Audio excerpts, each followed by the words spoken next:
I was like, was life that bad that everyone's running away from me? I found it quite traumatizing in a sense of I just lost who I was. I hate that word. It's so awful. much. Yeah, because I love my husband, but he also does my head in. It kind of makes coming back to music now even more sweeter because part of me feels like I now get to finish the journey I started and finish it and enjoy it on my terms.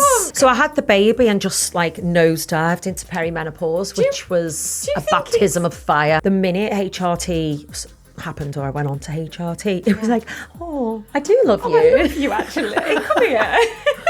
I just felt so pulled to just let go and let it out. You've given me goosebumps about 5 times whilst I've been sat here. So Natasha, thank you for joining me. Lovely to be here. It's been a minute. I know. Well, we were just saying before, because I was sure I'd been on a night out with you before. And then when I met you then, I was like, no, George, don't be uncool. Just be like, oh, nice to meet you. And you were like, we've met before. We got very drunk in London many moons ago. And because we were very drunk, I don't think either of us can really remember where we were or what we were doing. Back in the day when you could just have these impromptu nights out, go out, meet interested people, get really drunk and not have to suffer the consequences of a hangover the next day. Well, suffer them, but not with children. Yeah. So you have, and I can't believe this, 5 children. I do, yeah. How do you look so absolutely immaculate? I mean, I'd be on my knees. Well, they're not all at home. Believe it or not, my eldest is going to be 24 this year. I don't believe Crazy. that. And he recently got married. Oh my gosh. Yeah, so life is lifing. You're a mother-in-law. I am a mother-in-law. She's beautiful. Oh, great. Love her dearly. I've been very blessed. Oh. They're so sensible. Like when I was 23, I was mental. My God. So she's 23. She's 22, I think, 22. almost. Wow. Yeah. Is this what age we're getting married nowadays then? They're quite old school. They remind me of like The Notebook, like that kind of old-fashioned love together forever, and long may their love for each other reign. Oh, how lovely. I know, so it's cute. Great that she's a nice daughter-in-law though. That's my fear. I was sat there at the wedding thinking, oh, we've done well here as a family. We've done well. She's just gorgeous. Oh, well, that's wonderful. So you've got your lovely son, and then what else have you got in order of... Okay, so Harry is 21. Yeah. He's in Australia. Oh. He's in his 3rd year over there. Is he? Yeah, How did you feel when he went off to Australia? I mean, part of me was excited for the adventures he was going to go on. Yeah. The other part was saying, please don't leave me. Please come back. Yeah, but I left home when I was 16. Yeah. So, and Josh left home when he was 16. He joined the army, which was just crazy. Oh, wow. You know, so him going off to Australia, I was like, okay, I can cope with this because the army was quite intense. I've got to say, I feel like your children are doing the most traumatic things they could possibly do. I was like, was life that bad that everyone's running away from me? But I suppose I've just raised them to follow their passions like I had the opportunity to do so. Yeah. So the 2 older boys, you know, they're living their life, they're doing their thing. And then at home, I've got Alfie, who's just about to turn 16, doing his GCSEs. Yeah. Just the most incredible kid, gets on with it, super focused and wants to be a professional tennis player when he's older. Oh, wow. Yeah, so he plays for like Wales and Wrexham, and he played at Wimbledon last year. Oh my gosh. He competed there. He's not messing about. No, he's really, really good. So that's incredible. It's on his vision board. He wants to go to Wimbledon when he's older. So and he will do it. Then Ella, my first daughter, she's coming up to 12, about to go into high school. Right. So we've got all the hormones and all the emotions of moving into big school. And then the baby, who's 2, almost 3. Wow. Yeah. Wow. I mean, started all over again. Yeah. So obviously, I mean, not obviously, actually, you are in your 40s, which I am baffled by. So how old are you? I'm 43, almost 44, yeah. Wow. You look fabulous. Thank you. Well done, you. Try my best. How was it starting again in terms of motherhood? Because obviously you've got your eldest and all the ones in between. But a baby Yeah. is just a different ballgame, isn't it? I think going into my pregnancy, we were super excited because it's mine and my husband's first child together. Right. And we'd struggled to fall pregnant. So after blood tests and everything, it was like, oh, you're going to have to do IVF. Okay. So we did a round, which didn't work. And I found it quite traumatizing in a sense of I just lost who I was with the hormones, like the influx of hormones. Yeah. I felt terrible. I felt rotten to the core. You become quite consumed with it as well, don't you? Like it almost becomes a bit of a job, doesn't it? As opposed to something that should be good fun. Yeah, absolutely. Really. And every day you just constantly worried. And I just didn't feel like me at all. Huge respect to women who have to go through this round after round. It's so intense. And I just said, look, I don't want to do that again because of how it's made me feel. And he'd seen it. He was like, it's fine. And lo and behold, 4 months later, I fall pregnant when we're just not even thinking about it. Yeah, yeah. So I was so excited to be pregnant. The pregnancy wasn't that bad. I was a bit sick, but nothing too bad. I mean, I was being treated as a geriatric pregnancy, and I was like, this is ridiculous. We have guests on that were like, I was a geriatric mother. I'm like, I hate that word. It's so awful. Much. It's so we bad. need to just move away from that. We need to just get rid of it. I know. think. So I had a lot of extra appointments and all that, but it was great. It was post-birth for me. I felt like I just ended up in this body I did not recognise Physically or mentally? Just physically, how everything felt after having a fifth child. I had like an emergency surgery because my placenta, But it's stuck. it wouldn't detach and I was hemorrhaging. So it was, God. a lot happened. Were your other pregnancies previously all quite straightforward? I've had my second son was really difficult. I went into labour at 20 weeks with him. Oh, yeah, I had like this recurring... Did you have him at 20 weeks? No, they ended up putting me like on steroids. Right. And everything slowed down. But it was like once every 4 weeks, these contractions would start again and I'd be rushed in. So I ended up getting to like 38 weeks. Oh, wow. So I did really well there, but it was just a lot of stress. Yeah. Pre and postnatal depression with Ella, my daughter. Really? Struggled the whole way through that. Do you think, was there anything that you feel like triggered that? Oh, God, yeah. Oh, okay. Yeah. I fell pregnant quite quickly into my relationship with Ella. Off the back of having a lot of complications, ruptured cysts and being told I was never going to have children again. So it was just a lot had happened previous to that in my life personally. Having her, I was just made that decision knowing that there would be a lot of consequences with how people felt towards it close to me, my family, being in the public eye, what people would say. I think I got a bit of... there was just a lot of negativity and a lot of not nice things said about me. Yeah. And it just ate away at me and I just went under quite a lot with my mental health. It does eat away, doesn't it? Like, I feel like the press just don't learn anything, and the public, in fact, from like things that have happened in the past. They haven't learned that, people in the public eye are people. Yeah. We're not like robots. We have feelings and emotions. And especially when you've just had a baby and you are in such a vulnerable position, mentally and physically, everywhere, and you're trying to keep a human alive. You're just going about your business, trying to be a good mum, a good person, but then you can just fall into this trap of seeing the negative and focusing on the negative. And when, your hormones are all over the place, having babies, that can be quite easy to just latch onto that because you're not feeling great about yourself anyway. But I've been on such a journey after having my daughter. I had like a mental breakdown. Did you? Yeah, Natasha, how did you get out of that dark time? Therapy. Lots of therapy. High five to you on that one. Yeah. And actually now where I am in life, if I feel overwhelmed, I get quite excited to book in therapy. Like it's something that I go, oh, I actually feel like I need this. I'm feeling overwhelmed. I just need someone impartial. Like my husband's amazing. He's a great support. But sometimes I just don't want to say it to him. Yeah.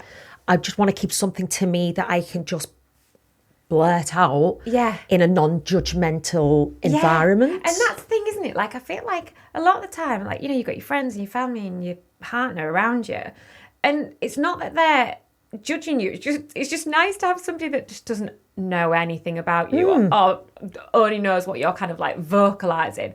And they can give you their like honest, unbiased advice on something. Absolutely. And not worry if they're going to offend you and not worry if, you know.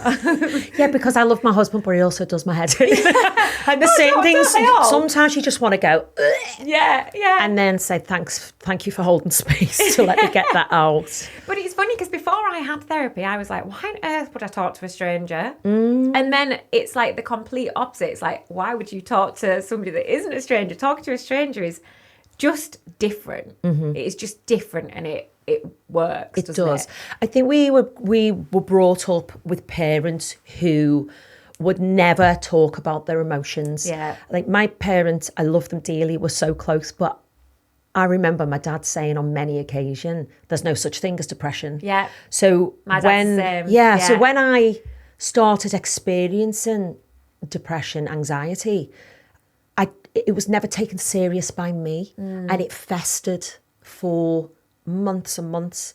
Like I had postnatal depression at the age of 20. I was at the height of my career. I had this beautiful house in London. I had, financial stability. Yeah. But I was deeply unhappy, and I just thought I was ungrateful and going insane at the time.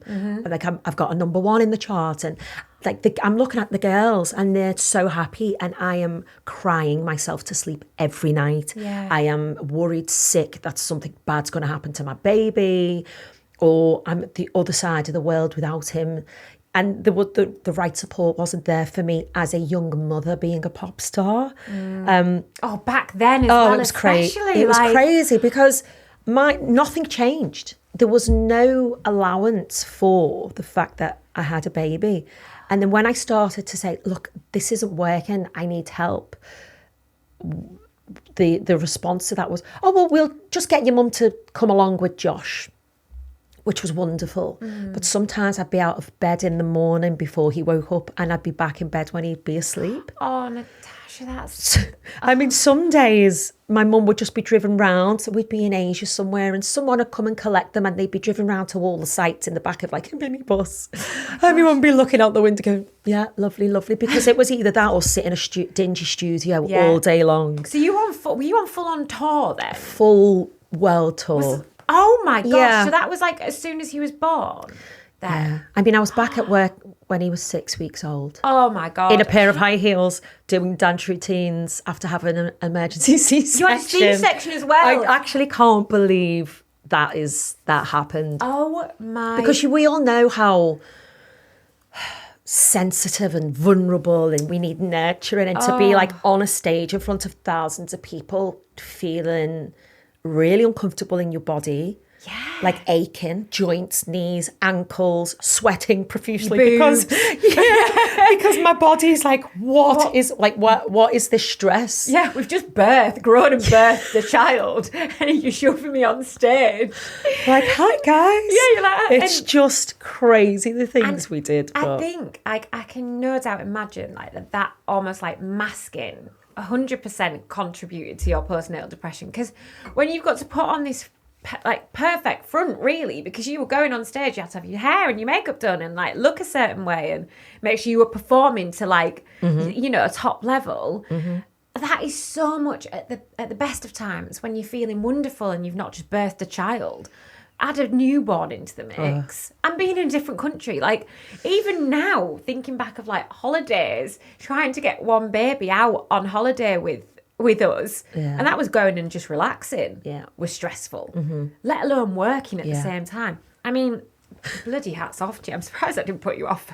Well, I mean, Josh was never the issue. It was just the circumstance, wasn't it? And ultimately, I had to make a decision that ended my career with the girls.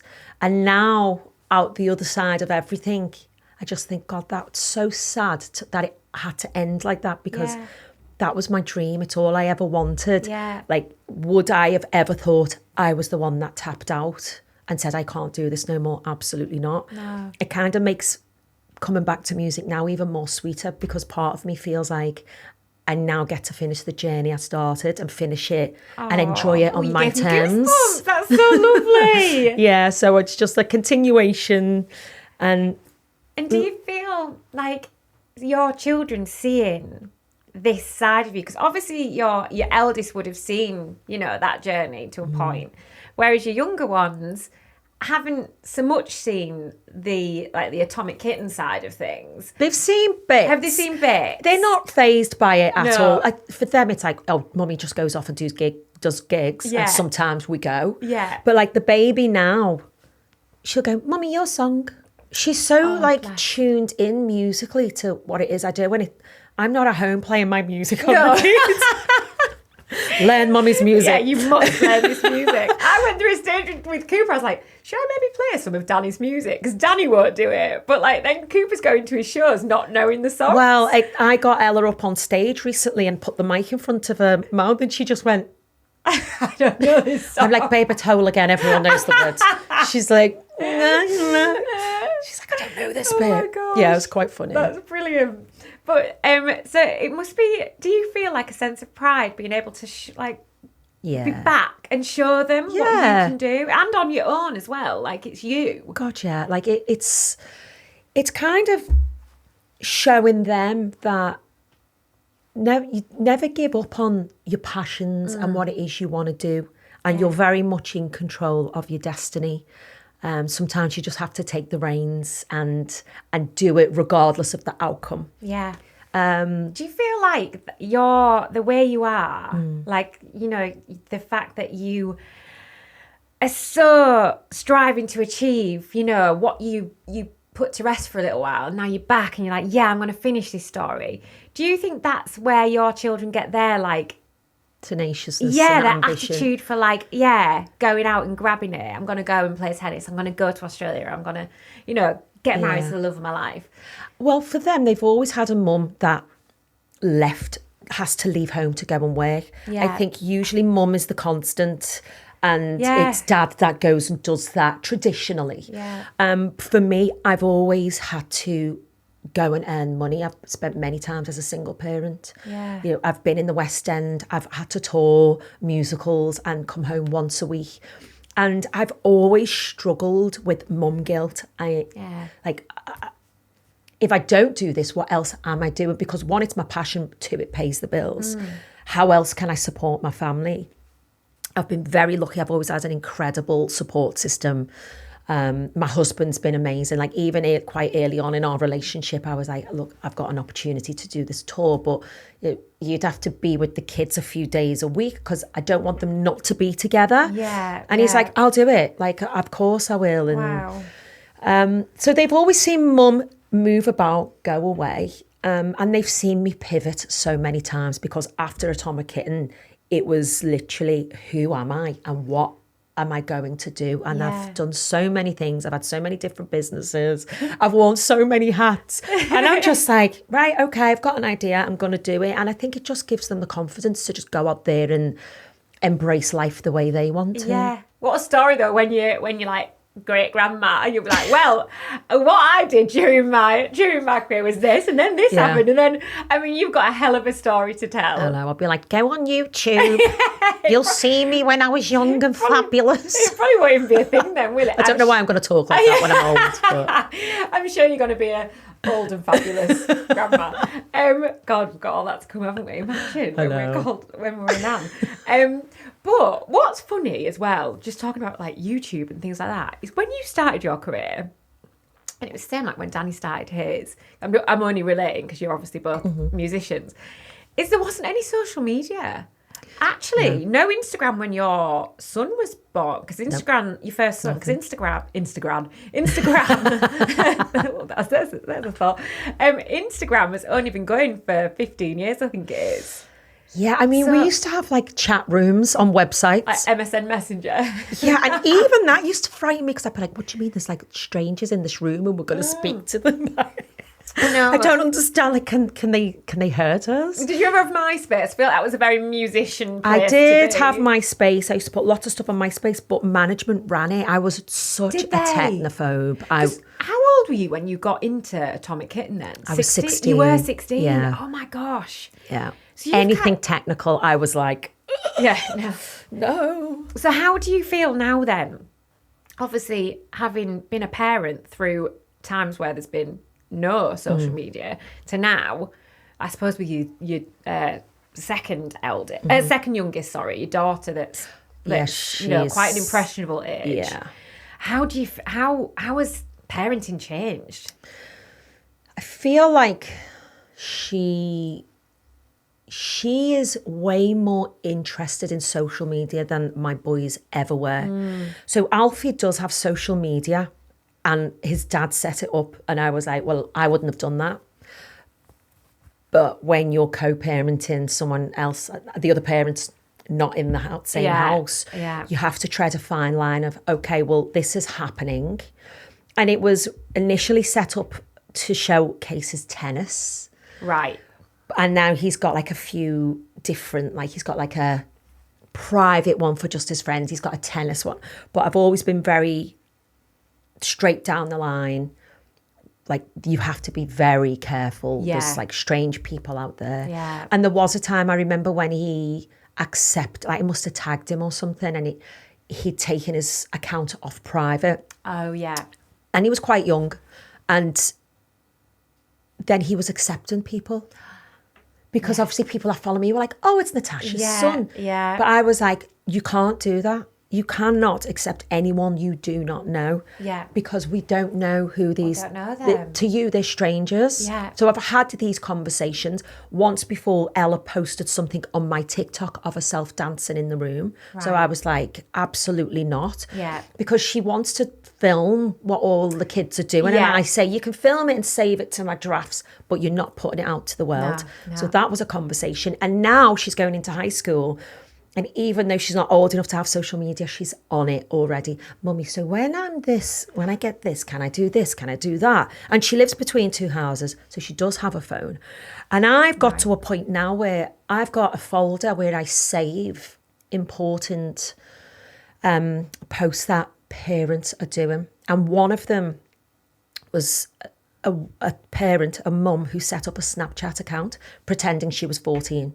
She was like, I want to see what my 14-year-old is going to be shown. Oh, great idea. I see. Yeah. So she was like, I will trial this. And if it's okay, she can have it. Right.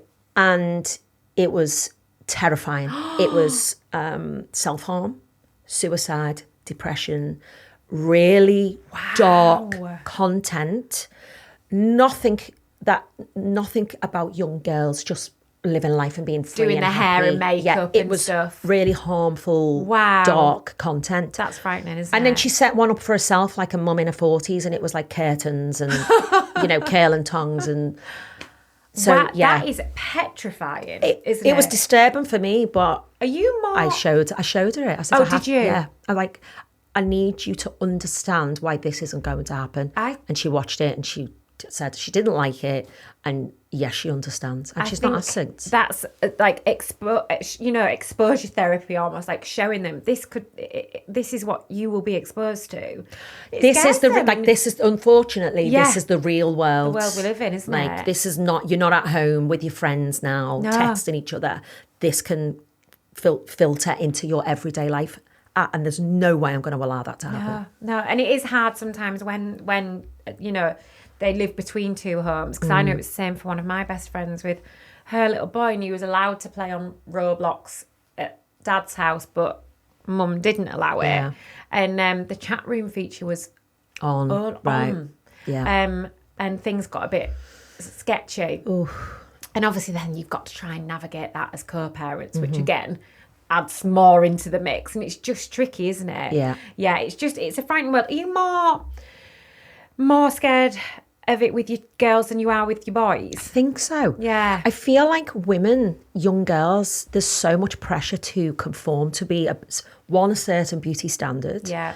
To have all your shit together and have this perfect life.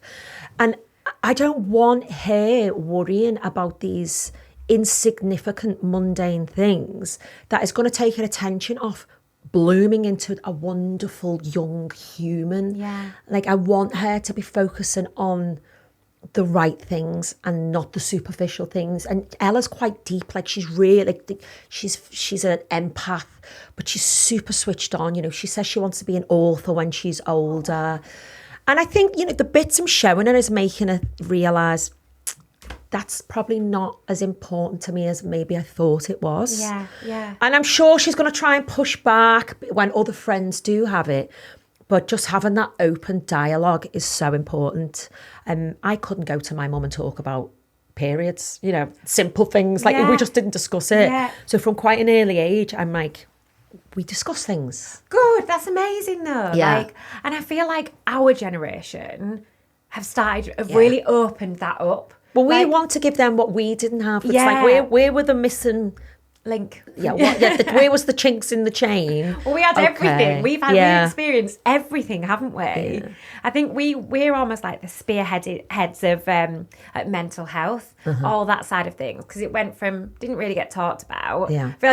I feel like up north it was even more so. Don't you? Like, I don't recall a single lesson ever in school about mental health. Oh no, absolutely not. No, never. Mental health. What is that? I went to like an all-girls school, and it was run by nuns, Catholic school. Oh God. And I remember being basically the whole year being locked in, not physically locked, but we were all penned into the school hall, and we had a full day seminar on abortion. We were shown, as in you shouldn't. It weren't was ever allowed abortion. Yeah. Wow. Yeah. It was, and this was my gosh. year 7, so we were like 12, 13 years old. It was, when I think back now, I go, that's crazy. That is shocking. A whole day, morning and afternoon. Day. That's You just think, scare anyone off then. Let's just maybe talk about contraception. Yeah. Do you think they were just trying to stop anyone from actually having sex? Yeah, it was really intense, but nothing about mental health or anything like that. That is just, you just can't believe that was in our time. Things like that would happen in our time when we were younger. Yeah, It's dark. It is very, very dark. Now, something I wanted to talk to you about, because I feel like I'm fast approaching perimenopause. Where are we? Where are we at with it? Because from what I've gathered, it might be. Is it starting? Yeah. Oh God, yeah. So I had the baby and just like nosedived into perimenopause, which was a baptism of fire. Do you reckon it's linked though? Do you reckon because like your hormones were doing all that? Yeah, I think maybe if I hadn't have had the baby, it would have been a few years down the line. Yeah. But wow, I remember like every time I'd watch something like Loose Women and they'd go perimenopause, I'd go, oh no, that doesn't, I'd just be like, not interested, doesn't apply to me, it's never going to happen, or it's so far away. And then all of a sudden it happens and I'm like, your ears prick up then, don't you? I'm like, where's Davina McCall? Where is she? I need a book. Yeah, the first thing I did was download her audio book and just listen to it. If anyone's just started on their perimenopause journey or they want a good read/listen, get is it called Menopausing? Yeah, my best friend just bought it for me. It's unbelievable because it's like no bull, everything straight to the point, and you can make the decisions what you want to do off the back of it. And for me, I just went HRT. Did you? So you're on HRT now then? So what were your signs? What made you go, oh? Almost ending up in jail because I wanted to kill my husband. Do you know what? I was thinking about this on the way in, right? I would love to know how many, because you know, like there's this age where we get to where everyone starts divorcing. Yeah, so apparently there's a massive correlation between perimenopause and menopause and divorce rate. Yeah. Because you genuinely think, I don't love this person anymore. I don't want to have sex with them anymore. Their breathing irritates me. But it's the complete hormone imbalance. And the minute HRT happened, or I went on to HRT, it was like, oh, I do love you. I love you, actually. Come here.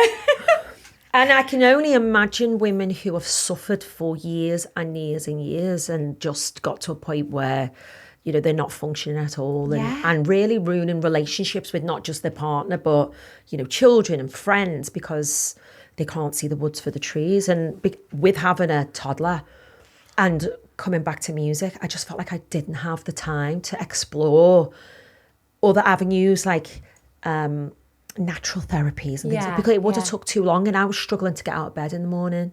I couldn't think, I could not recall words and just have conversations with ease. So that's where I'm at right now, is the thinking. Yeah. It's like, because obviously with my job, I've got to like create content and stuff. And I will sit there for about 2 hours. Mm-hmm. And 2 hours passed and I'm like, what have I even done? I've done nothing. The procrastination side of things. Oh my God. And then names. I forgot someone's name the other day who is a friend who has been a friend for a long time. I was out for a drink with them. I went off to the toilet. And as I went to the toilet, I thought, oh, I must tell so-and-so that when I get back. And then I was like, hang on, what's their name? What is their name? And you feel like you're going mad. Yeah. Like you're losing the plot. Like, and isn't it mad that back in the day HRT was something women shouldn't take? Like they weren't, like you could only take it for like a really small window. Well, there was all that research, wasn't there, that went out saying it was connected to breast cancer and now everything. It's the complete and my opposite. mum went cold turkey because she'd Did had she? a sister who'd gone through breast cancer, so she was like, well, I can't take it. And she really suffered for like 15 years plus. Did I she? remember like watching my mum unravel. It was like, let's not speak to her because she was like an absolute lunatic.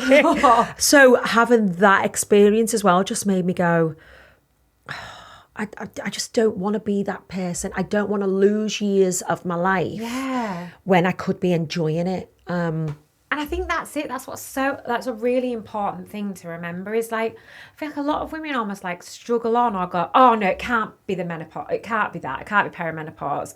I'll just get on with it. Because I think we're so used to, as women, just getting on with it. Mm-hmm. I saw a friend of mine post something the other day on her stories and she'd been crippled over with menstrual cramps. Like really? Crippled. To the point where she had to go to A&E because she was in so much pain.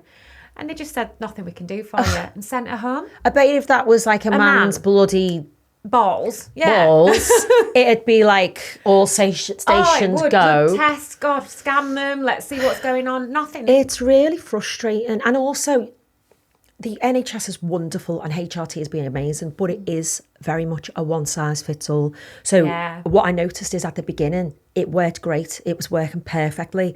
Since like January, I'm like, something's not right here. So I've just gone and had some blood tests, but now I think I need to go private to get all the other tests that aren't covered on the NHS to get the full picture. Yeah. Because we don't have the full picture. The NHS can't afford it. So it's kind of like basic markers. Okay, where's that? Where's that?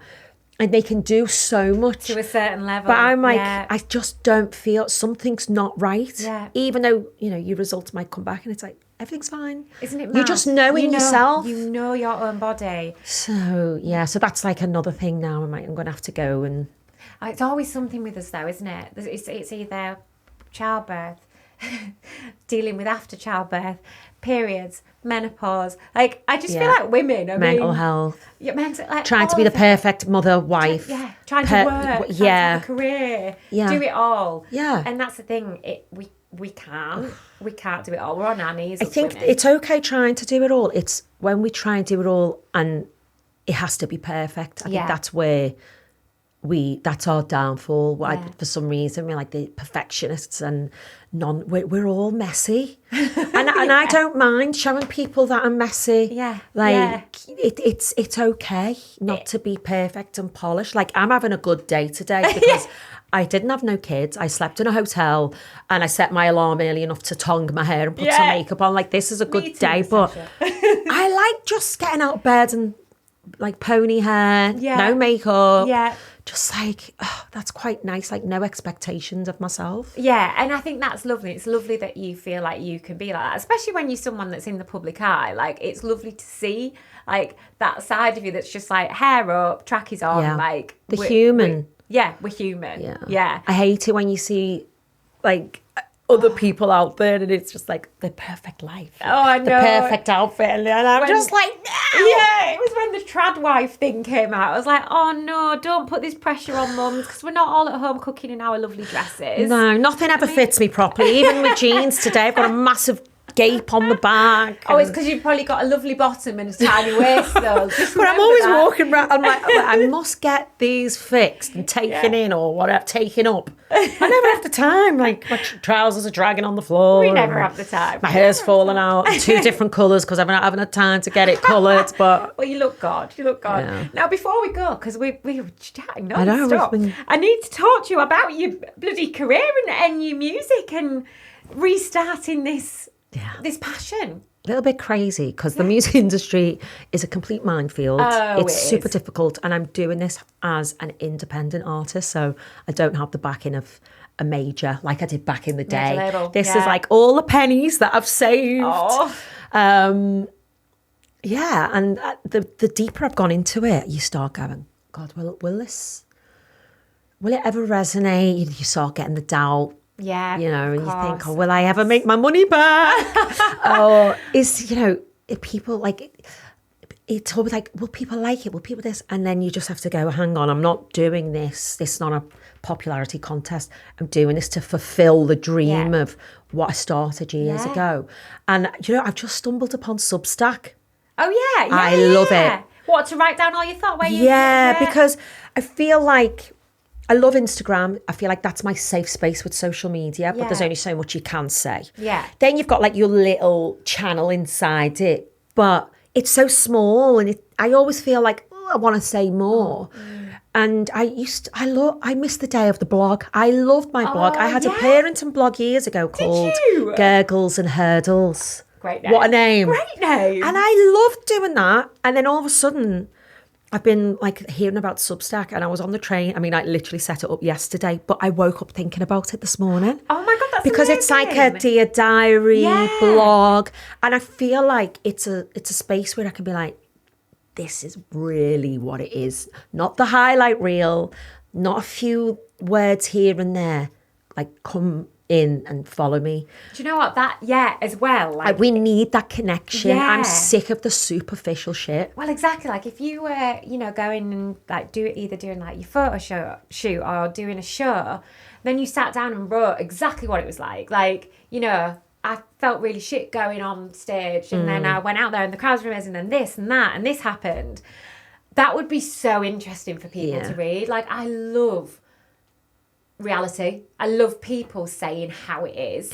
I think the mind's a beautiful thing, and like this morning I was just reading the musings of other people, and I was just so inspired, like an unfiltered reality but surrounded with so much creativity. And I was like, oh, it's a bit of me, this, because I know I've got so much to say. So this morning I was just like writing things for it. Right, now you're on Substack. How do we find, what do we do? Do we go on like Substack and so if you've got the Substack app, I'm Natasha Hamilton Notes. Okay. All one word. Right. And then you just subscribe, don't you? You can, and it's free at the mine's free, but you can support other people's writing. I think it's going to be a really interesting space for me to be able to hang out and tell the real stories of everything that's happened. Yeah, it'll be really cathartic for you. It's like therapy almost, it is. Well, I use my songs as therapy, which I've absolutely loved doing. Like, I ended up in a writing camp last year in Spain. It's the first time I've ever gone abroad to write and not have any distraction of family life. And all of a sudden, within like 10 minutes of sitting in the studio, I was like, we're about to open Pandora's box. I just felt so pulled to just let go and let it Yeah. out. And I feel like up until that point, I'd kind of boxed up a lot of how I was feeling because I was scared. I was scared to admit, oh, look, what I've been through was tough. Yeah. And now it's like I'm having all these conversations around mental health and what I've been through and being truthful to the past and my experiences. And I feel like an actual, like, heard person. Yeah. Which is wonderful because back in the day, there was a lot of, like, smoke and mirrors. And also a lot of people telling you What to do, yeah. and what to say and how to act. And not a lot of life experience. Yeah. And a fear of saying something because back then the tabloids were, like, so obsessed with us. Yeah. You'd say a tiny thing and it would be blown so out of proportion. I mean, honestly, it is... Yeah. It makes me so angry because so much of what you see, and I still think people don't quite realise, is such bullshit. And it's like, you might have said, God, I remember this was years ago, I made a joke about something. Oh, I can't remember what it was, but it went into the press and I was like, oh my God, I didn't mean it like that. It was just a joke. But I think now we've got the right to reply on our own platforms. Yes, yeah. And the people that mean something to us will listen and hear what you have to say. Yeah. Whereas back then... I love it. I love it when people fight against it. Like I saw Stacey Solomon do something recently because Was this about his sister? Yeah. That really, really pissed me off. Me too. Because why are you trying to pull this poor girl down for being Stacey's sister, but really belittling her like she wasn't important? It was disgusting. Actually, And I was like, absolute round of applause, Stacey, for standing up for her sister and for standing up against the media bullies. Like it was incredible. I was like, oh, more of us should do that. Actually, like, I just find the media quite dull. Certain media, because for me it's just the same stuff. Like 25 years, 27 years on, it's you're telling the same story that's trying to belittle me as a woman. There's certain ways I'm spoken about or that I'm introduced, and the minute the article starts, it's nothing empowering or respectful towards you as a person. Yeah. I mean, I don't really read anything anymore, but there are certain outlets where you just go, really? But what has happened is that narrative of how women are seen and spoken about is just trickled down to a generation of women now who just say these derogatory things about women all the time. They're saying it on social media. And really, you can't blame them because that's all they've ever had. It's what they've learned. It's a learned behaviour. I saw someone recently post something about how, like, we were brought up to hate other women. Yeah. Women were brought up and to hate ourselves. And hate ourselves. Like, we were just brought up in a world to, like, put everyone down. And it's terrible, really, when you think about it. Like, so... And either you change or you carry on going down that slippery slope of being a hideous person. Luckily, we're not. We're lovely. We're really lovely, aren't we? But going back to your music, so you have an EP. I do. Tell us a little bit about it. Tell us some of the singles that you have released. Yeah. So the EP is called Extraction, and it really has been a beautifully painful extraction of life experiences, shedding the old versions of me that no longer serve me, all my creative energy and juices. Like it's been an incredible journey. We start with Numb, and the opening line to Numb is R.I.P. to me. It's a bit dark. No. But as I said, when I was opening Pandora's box, I was like, I can't continue to be that girl, that woman anymore, because now is the time. Now is the time to just grow and bloom and flourish. So it was a song about rebirth and just getting rid of the old me. Yeah. Then we move on to Fantasy, which is actually a love letter to yourself about refinding who you are. Who are you as the woman you stand today? White Feather then lands as the heart of the EP, and it's a song I wrote about my grandma and the belief that I get sent signs from her, especially in times of need or times when I don't know what decision to make, and I'll often get these white feathers, and I just see it as a reassurance that everything's going to be okay regardless of my decision. Yeah. I'm a massive believer in that. Yeah. You know? I always see a robin and I'm like, or a rainbow. Rainbows, robins, butterflies. Yeah. And I think you can either really believe in stuff like that or absolutely not. But I love that, the comfort in that. Yeah, me too. The comfort and in it. It's just like spirituality, belief. Yeah. Like, what do we look to or turn to when times are tough? And so, like, we shot the video, and my daughter plays the young Natasha. gosh, I so saw she a like bit of wears a it. red wig, and She was a great actress in that. I was like, this kid needs to get some Yeah. acting. Not that she doesn't need acting classes. She was a natural. She was. I was like really invested in it. I was like, oh. I just sat back and she just went and did it. Oh, I was like, bless her. she's brilliant. And like, my nan plays my nana, and that's her mum. Oh, how lovely. My dad, I wondered whether that was who was playing. Yeah. And then my Oh. dad hands my daughter the feather. Oh. It was such a sentimental day. I bet it was. It was like, It was I quite had like a big lump in my emotional. throat. But the fact that, you know, my husband was there, and like fans who have supported me for years, they were like the extras. The artist that painted the artwork for White Feather was there, and the artwork is in the background. Yeah. And it just felt like these people believe in me, like my family believe in me. And yes, it's tough, but moments like that just make you go, this is what I should be doing. Yeah. And then the rest of the EP is yet to be released, but the next one is a celebration of who we are as people, and every single person, like in the Garden of Eden. Yeah. Everyone is accepted. Like, And is that what the song's called? it's called Garden of Eden, and one of the lines is, that's where we'll find freedom. And so in this garden, you know, the story usually is about exile and it doesn't end very well. But what if this garden is within each of us to nurture us and protect and help us experience life to become the fabulous people we end up becoming? So I'm really excited for everyone to I was hear mesmerised that. by you talking there. That's incredible. Honestly, do you know what? You've given me goosebumps about 5 times whilst I've been sat here.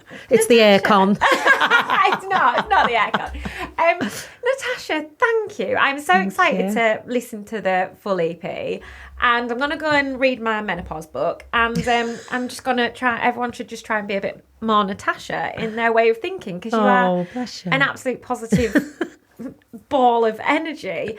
So thank you for coming on. Thanks for having me. It's been gorgeous. Until next time, I'm Georgia Jones, and this is Mum's the Word, and we'll be back same time, same place next week.